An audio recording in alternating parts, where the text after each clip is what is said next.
बिस्मिल्लाहिर्रहमानिर्रहीम। अस्सलाम वालेकुम नाज़रीन, आप यूट्यूब चैनल देख रहे हैं। मैं इमरान खान हूँ। ऊ की जो आवाज़ है वो अब हल्की हल्की आना शुरू हो गई है और हैरत की बात यह है जिन्होंने आइडिया दिया उनकी जमात से ही आ रही है। सबसे पहली जो ऊ की आवाज़ निकाली है वो पंजाब की इंफॉर्मेशन मिनिस्टर ने निकाली है और नून लीग के अंदर बेचैनी बढ़ती जा रही है, ख़ासतौर पर तब से जब से पाकिस्तान तहरीक इंसाफ के 19 लोगों को जिनको मिलिट्री ट्रायल में सजाएं दी गई थी उनको जब से छोड़ा गया है तब से उनके अंदर बेचैनी बढ़ती जा रही है। और बाहर निकल के उन्होंने जैसे इमरान खान साहब के दोबारा नारे लगाए, जैसे वो अपनी पार्टी के साथ वापस जुड़े, जैसे उन्होंने जुल्म और ज्यादती के खिलाफ आवाज़ उठाई और उनमें से कुछ की हालत जो है वो अच्छी भी नहीं है। जब इन सारी चीज़ों को PMLN ने देखा तो देखिए, एक पॉलिटिकल पार्टी के लिए ये तकलीफ की बात होती है कि उनकी अपोनेंट दूसरी पॉलिटिकल पार्टी के वर्कर पूरी ताकत के साथ अपने लीडर के साथ खड़े हैं और उनकी अपनी पॉलिटिकल पार्टी जो है वो वहां पे पब्लिक खड़ी नहीं होती उनके लीडर के साथ। तो ये एक मुकाबला चल रहा है ना कि कौन सा लीडर बेहतर है, कौन सी पार्टी बेहतर है। तो इस मुकाबले के अंदर इमरान खान साहब हुकूमत में तो नहीं आ पाए। उसकी वजह यह है कि एस्टेब्लिशमेंट उनके खिलाफ थी, वरना अवामी ताकत से तो वो हुकूमत में आ जाते। तो अब जो लोग इक्तदार में बैठे हैं वो सारी पॉलिटिकल पार्टीज परेशान है। मैंने पिछले वीडियो में आपको बताया कि हर पार्टी का मुकाबला इमरान खान से है, लिहाजा सब पार्टियां इमरान खान को अपना सियासी दुश्मन समझती हैं या अपने लिए एक सियासी खतरा समझती हैं और उनकी पॉलिटिकल पार्टी को भी।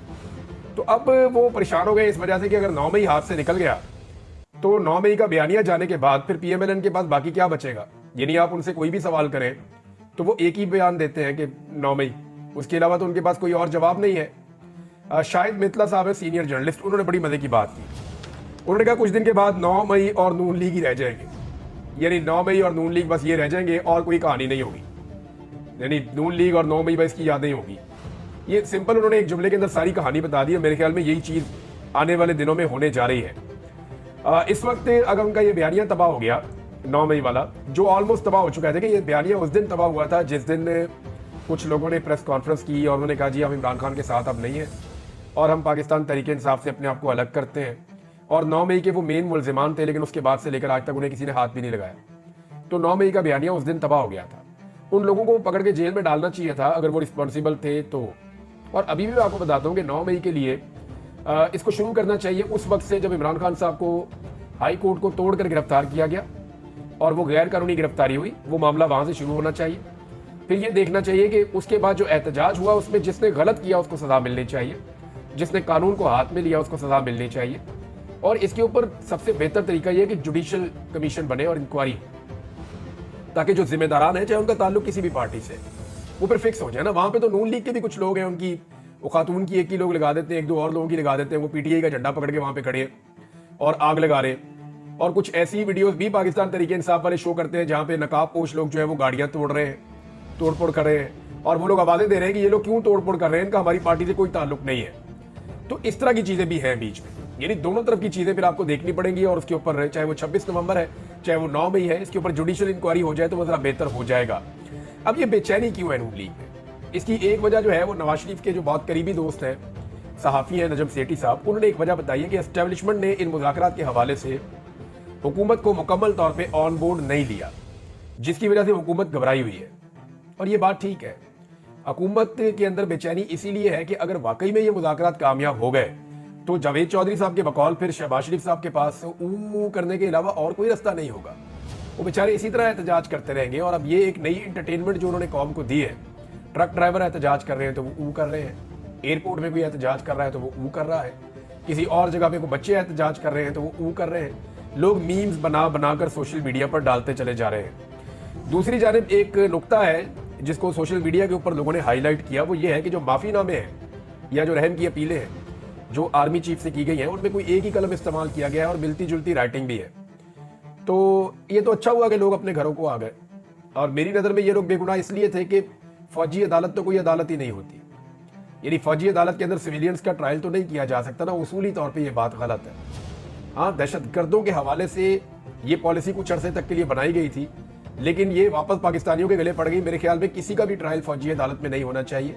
हमारी अदालतों में इतनी कैपेसिटी और कैपेबिलिटी है कि वहां पे सबका ट्रायल होना चाहिए, चाहे उसका कोई भी जुर्म हो। तो सिविलियंस का ट्रायल फौजी अदालतों में पहले ही गलत है। लेकिन अच्छी बात यह है कि कुछ लोग अपने घरों में आ गए। उम्मीद करता हूं कि बाकी लोग भी जल्दी अपने घरों में आ जाएंगे। सियासी एहतजाज जो है ना वो एक आईनी हक है, कानूनी हक है।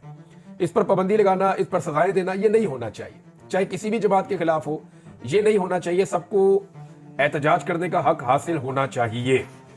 इमरान खान साहब के हवाले से एक स्टेटमेंट दिया है ख्वाजा आसिफ साहब ने। पहले वो स्टेटमेंट आपके सामने रखता हूं, फिर उसकी थोड़ी सी जो है वो डिटेल भी मैं आपके सामने रख दूंगा। ख्वाजा आसिफ कहते हैं कि इमरान खान की हमायत में जितनी सपोर्ट अमेरिका और बरतानिया से आ रही है, ज्यादातर सेहूनी बैकग्राउंड के लोग हैं। ये ख्वाजा आसिफ कह रहे हैं, तो ये बात ठीक है। देखिए, आपको वेस्ट में जितने भी लोग मिलेंगे उनमें मैक्सिमम वो लोग होंगे जो इसराइल की हमायत करेंगे। मैं पब्लिक की बात नहीं कर रहा, मैं उनके हुक्मरानों की बात कर रहा हूं। यानी ऐसा नहीं है कि अगर डोनाल्ड ट्रंप प्रो इसराइल है तो जो बाइडन ने कौन सा इसराइल के ऊपर हमला किया हुआ था। आप उनको इस ऐनक से देख ही नहीं सकते। आज तक ख्वाजा आसिफ साहब ने जितने भी लोगों से वहां हाथ मिलाई है, जितने लोगों से बातचीत की है, क्या वो प्रो इसराइल नहीं थे? क्या जाकर जब आपने जफ्फा डाला मैक्रोन को, आपके वजीर आज़म ने और बाकी सारे लोगों ने, जिसने तौहीन रिसालत की थी, उसको जब आप लोगों ने जाके जफ्फा डाला, तो क्या वो प्रो इसराइल नहीं है? क्या जो बाइडन प्रो इसराइल नहीं थे? क्या जो बाइडन के जितने भी वज़रा थे या जितनी भी उनकी काबीना थी वो सारे प्रो इसराइल नहीं थे? वो सारे भी प्रो इसराइल थे। उन्हीं के दौर में फ़लस्तीनियों के ऊपर तारीख का सबसे बड़ा जबर हुआ है गुज़िश्ता तकरीबन कोई 1.25 साल 1.5 साल में। तो ये सारे के सारे प्रो इसराइल हैं। आप ये नहीं कह सकते कि फलां था या फलां नहीं था। लेकिन वो अगर ह्यूमन राइट्स के मामले के ऊपर हमने अपने मुल्क का मामला देखना ना, कि हमारे मुल्क के मामले में मुदाखलत किसने की, तो जो बाइडन ने मुदाखलत की थी, उनकी इंतजामिया ने मुदाखलत की थी, पाकिस्तान में हुकूमत गिरवाई थी। और अब जो है आने वाली हुकूमत मुदाखलत नहीं कर रही, तो इससे सबको तकलीफ हो रही है। एक तो ये है कि अमेरिका में जितनी भी हुकूमतें बनती हैं वो ज़्यादातर इसराइल से हमायत रखती हैं। दूसरा, फिर अगर ऐसी बात है तो फिर आप दबाव में आने से इनकार कर दें। आप दबाव ले ही ना, आप किसी किस्म की हमायत को माने ही ना, आप डट कर खड़े हो जाए। इमरान खान साहब अपनी जो आज़ादी है वो अदालत के जरिए से और अपनी अवामी तहरीक के जरिए से हासिल कर लेंगे। अल्टीमेटली तो आपको इमरान खान को आज़ाद करना पड़ेगा। राणा सनाउल्लाह ने भी ये ख्वाहिश की है, बाकी बहुत सारी पॉलिटिकल लोग इस ख्वाहिश का इजहार कर रहे हैं। अभी राजा परवेज अशरफ साहब जो साबिक वज़ीर आज़म है, उन्होंने भी कहा, उनकी भी एक नन्ही सी ख्वाहिश है कि आसिफ अली जरदारी, नवाज शरीफ और इमरान खान साहब इकट्ठे होकर बैठ जाए। जो है मुज़ाकरात का माहौल बन रहा है, लेकिन इमरान खान साहब ने जो है वो नवाज शरीफ साहब को तो 12वां खिलाड़ी करार दे दिया है। अब राजा परवेज अशरफ साहब के अंदर ये ख्वाहिश कब पैदा हुई और कैसे पैदा हुई, देखिए एक वाकया भी हुआ उनके साथ। राजा परवेज अशरफ साहब को उनके इलाके में एक शादी में मदऊ किया गया, और देखें वो अगर चीफ गेस्ट है किसी शादी के अंदर तो फिर उनकी बड़ी हैसियत होनी चाहिए वहाँ पे। वो शादी में गए, वो स्टेज पे खड़े थे और राजा परवेज अशरफ की मौजूदगी में दूल्हे को जो नोटों के हार डाले जा रहे थे उन पे इमरान खान की फोटोज बनी हुई थी। इमरान खान एक ऐसी मिथ बन चुके हैं पाकिस्तान के अंदर, लोग इमरान खान साहब को अपनी खुशी, अपनी गमी, अपनी हर चीज के अंदर अब याद रखते हैं। वो लोगों का पार्ट ऑफ लाइफ ऐसा लगता है बन गया, और ये ऐसा होना नहीं था। देखिए समझे इस बात को, ये जो हमारे खित्ते के लोग हैं ना, ये बहादुरों की बड़ी इज्जत करते हैं। आप ये देख लें, जितने भी लोग हैं जो बहादुरी के साथ जिन्होंने अपनी जिंदगी गुजारी है, यहाँ पे लोग उनको बड़ा ऑनर करते हैं, बड़ी उनको रिस्पेक्ट देते हैं। आज भी लोग जो है वो पोरस को याद करते हैं कि क्या बात है पोरस की, वो टकरा गया था सिकंदर आजम से, लोग उसको याद करते हैं, उसको ओन करते हैं। हालांकि वो बहुत पुरानी बात है, बहुत पुरानी बात है, तब इस्लाम भी यहाँ पे नहीं आया था। लेकिन लोग महाराजा अंबी को याद नहीं करते, उसको पसंद नहीं करते, उसने सरेंडर कर दिया था। लोग महाराजा पोरस को याद करते हैं। ऐसा क्यों करते हैं लोग? क्योंकि पोरस डट गया था, खड़ा हो गया था। तो यहाँ के लोग जो है वो बहादुर शख्स को पसंद करते हैं। रंजीत सिंह को लोग ओन करते हैं, पंजाब के लोग, यहाँ हमारे पंजाब के लोग जो है वो रंजीत सिंह को ओन करते हैं। क्यों करते हैं? आज ये यहाँ पे सिखों की हुकूमत तो नहीं है, लेकिन फिर भी ओन करते हैं। वजह यह है कि वो डट गया था, वो लड़ता था, वो बहादुर था। और बहुत सारे जो बाहर से लोग आते थे, हमने अपने मसाइलों के नाम उन लोगों के नाम के ऊपर रखे जो दलेर थे, बहादुर थे, जो मुकाबला करते थे, जो लड़ते थे, जिनमें सलाहियत थी। तो बहादुरों को ये कौम जो है वो पसंद करती, उनको हीरो समझती। तो इमरान खान साहब ने बहादुरी दिखाई और उसकी वजह से अब वो नौजवानों के दिलों में बसते हैं। वो पाकिस्तान के तमाम सूबों में, चाहे आप बलूचिस्तान चले जाए, खैबर पख्तूनख्वा चले जाए, आप सिंध में चले जाए, आप पंजाब के गलियों कूचों में, खेतों में, बाजारों में, देहात में, कहीं भी चले जाए, लोग आपको इमरान खान के दीवाने नजर आएंगे। तो उसके रीजन है कुछ। एक तो इमरान खान का इस कौम के साथ 50-60 साल पुराना ताल्लुक है। लोग इमरान खान को जानते हैं कि करप्ट नहीं है ये बंदा। लोगों को पता है कि गलती कर सकता है, लेकिन गलती के ऊपर कोई अड़ नहीं जाता ये हमेशा। फिर लोग उसके करैक्टर को अच्छी तरह जानते हैं, करैक्टर की खामियां भी जानते हैं और उसकी खूबियां भी जानते हैं। लेकिन अब लोगों को ये जब पता चला कि ये बहुत बहादुर आदमी है, डरता भी नहीं है, मुकाबला करता है, हौसले वाला आदमी, तो इससे लोग और ज्यादा इमरान खान के करीब आ गए। और इसमें एस्टेब्लिशमेंट और हुकूमत की बहुत बड़ी गलती है कि उन्होंने इमरान खान साहब को एक नॉर्मल सियासी लीडर से उठाकर एक महात्मा में तब्दील कर दिया। यानी एक ऐसी देवमालाई शख्सियत बना दिया इमरान खान साहब को जो वो खुद कभी नहीं बन सकते थे। लेकिन इस निज़ाम ने इतना जबर, इतना जुल्म और इतनी फस्तायत की है और इसमें एक बहुत बड़ा रोल इमरान खान साहब के फॉलोअर्स का भी है। मार खा खा के थकते ही नहीं है। इतनी जिल्लत, इतनी रुसवाई, इतने डंडे, इतनी कैदें, इतनी परेशानियां, लोगों के कारोबार तबाह, चादर और चार दीवारी का तकद्दुस पामाल, सारा जबर सहने के बाद निकल के फिर इमरान खान जिंदाबाद। तो इमरान खान साहब को फॉलोअर्स भी तगड़े मिले। और देखिए, किसी लीडर को फॉलोअर्स तगड़े तब मिलते हैं जब वो खुद तगड़ा होता है। अगर लीडर मुकाबला ना कर पाए तो फिर लोग उसके लिए मुकाबला नहीं करते। लोग उसके लिए वो नहीं करते जो वो लोगों से चाह रहा होता है। नाज़रीन, मुज़ाकरात की वजह से जो लोग परेशान हैं वो तो परेशान है, लेकिन चंद ऐसे सहाफ़ी जिनके एस्टेब्लिशमेंट के साथ अच्छे ताल्लुकात हैं, उन सबके साथ अचानक से एस्टेब्लिशमेंट का राब्ता होता है और एस्टेब्लिशमेंट उन सबको एक जैसी खबर देती है और वो एक साथ तरदीद करते हैं कि जनाब किसी किस्म के कोई बैकडोर चैनल मुज़ाकरात नहीं हो रहे। हालांकि नजम सेठी साहब उनको कंफर्म कर रहे हैं, कुछ और लोग भी उनको कंफर्म कर रहे हैं, और इरफान सदीकी साहब ने भी कहा कि हमें तो जनाब पर्ची आनी है और हमने उसके मुताबिक जो है वो फैसला कर लेना है, हमारी क्या औकात है। तो ये चीज़ें हम सब जानते हैं कि बैकडोर चैनल भी चलते रहते हैं और वहाँ मुज़ाकरात होते रहते हैं। लेकिन इन सहाफ़ियों ने वो खबरें इसलिए छाप दी कि ये खुद दिल से नहीं चाहते कि अभी मुज़ाकरात हो। मामला ये है कि क्लेम तो ये भी किया जा रहा है गुज़िश्ता 70 साल से कि हमारा सियासत में कोई किरदार नहीं है। तो क्या वाकई एस्टेब्लिशमेंट का सियासत में कोई किरदार नहीं है? एस्टेब्लिशमेंट का सियासत में किरदार है, लेकिन वो कहते हैं कि नहीं है। इसी तरह वो मुज़ाकरात करवा रहे हैं, लेकिन वो कहते हैं कि नहीं। महमूद खान अचकज़ई साहब ने जनाब एक स्टेटमेंट दिया है, ये अहम है स्टेटमेंट इनका। एक तो उन्होंने अयाज सादिक साहब को एक बहुत बड़ा चैलेंज कर दिया।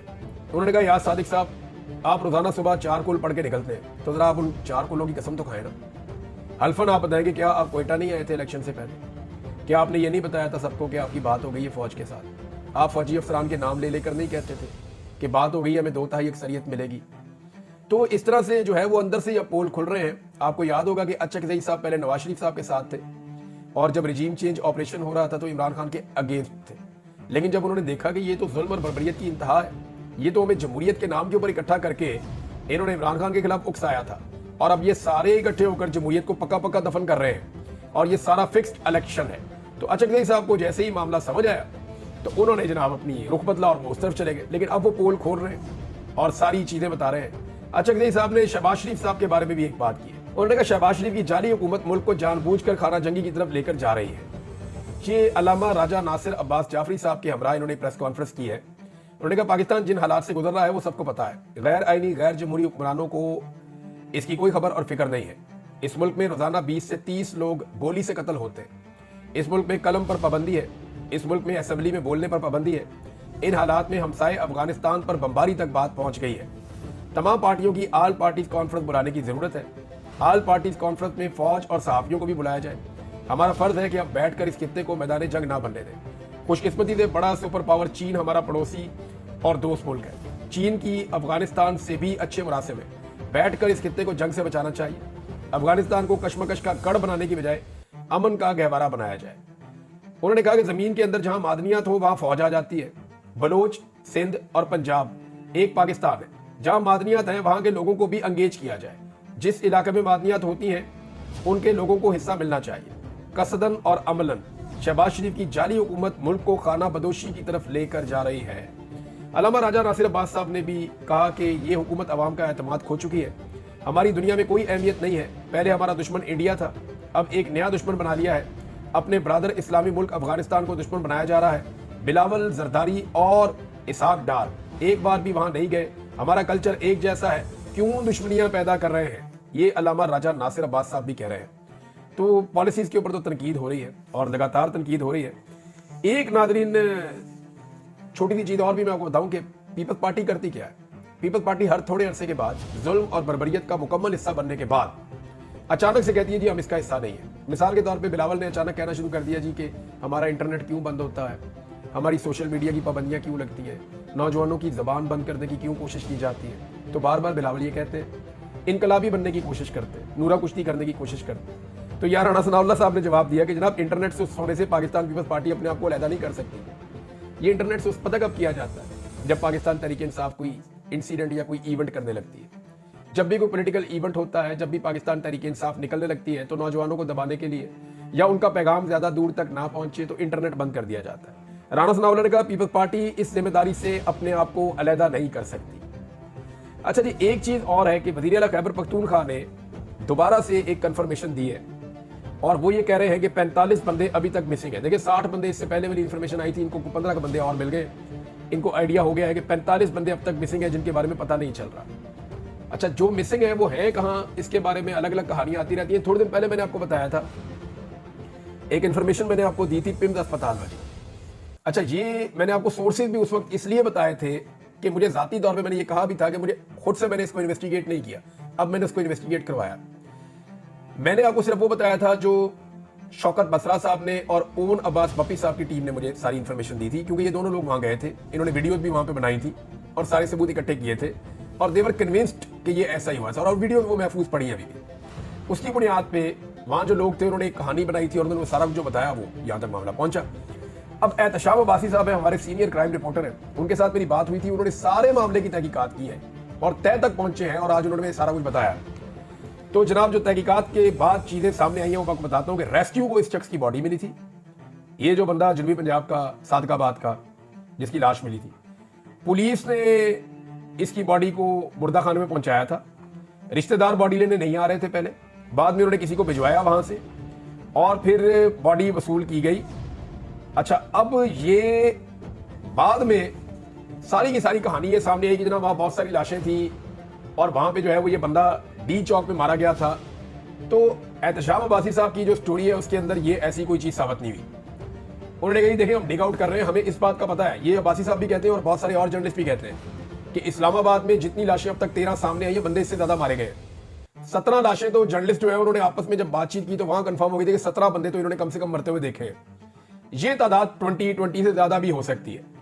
कई लोग जो है वो बहुत ज्यादा लाशों का भी कहते हैं कि इतनी ज्यादा भी हो सकती है, 100 लाशों तक भी लोग कहते हैं कि हो सकती है। अभी भी पाकिस्तान तहरीक इंसाफ कह रही है कि जी हमारे 45 लोग गायब हैं, लेकिन उनकी लाशें कहां इस बारे में नहीं पता।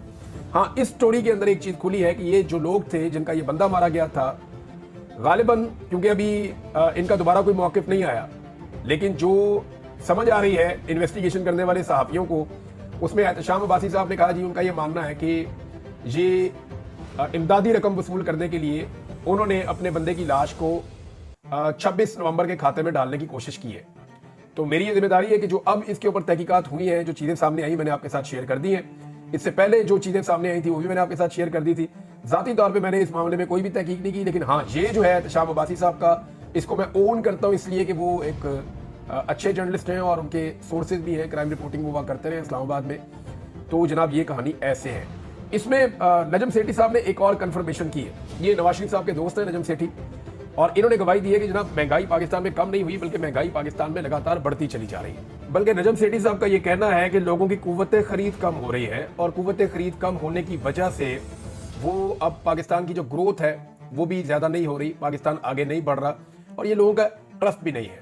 यानी जो हुकूमत है वो लोगों की मर्जी से बनी नहीं, तो लोग उससे नाराज भी हैं। अच्छा जी, एक और एक्टिविटी होने जा रही है आने वाले दिनों में। इस्लामाबाद हाई कोर्ट में मजीद 4 जजेस तैनात करने का फैसला किया गया है और जल्द ये 4 जजेस जो हैं वो तैनात कर दिए जाएंगे। मजीद ये एडिशनल जजेस आ जाएंगे इस्लामाबाद हाई कोर्ट में, और इसकी वजह यह है कि इस्लामाबाद हाई कोर्ट में आमिर फारूक साहब अकेले रह गए थे बड़े लंबे अरसे से, लेकिन उसके बावजूद उन्होंने ज़बरदस्त खिदमात सर अंजाम दी हैं। तो अब आमिर फारूक साहब का अकेलापन दूर हो जाएगा अगर 4 मजीद जज इस्लामाबाद हाई कोर्ट में आ जाते हैं, हम ख्याल जजेस। तो इसके ऊपर बहुत तेज़ी से हुकूमत काम कर रही है और ये कहा जा रहा है कि आने वाले तकरीबन कोई 1-2 हफ्ते के अंदर नए जजेस तैनात हो जाएंगे इस्लामाबाद हाई कोर्ट में। 17 तारीख एक डेट जो है वो मेरे पास आई है। तो जनाब अब तक के लिए इतना ही। अपना ख्याल रखिएगा, अपने इस चैनल का भी। अल्लाह हाफ़िज़।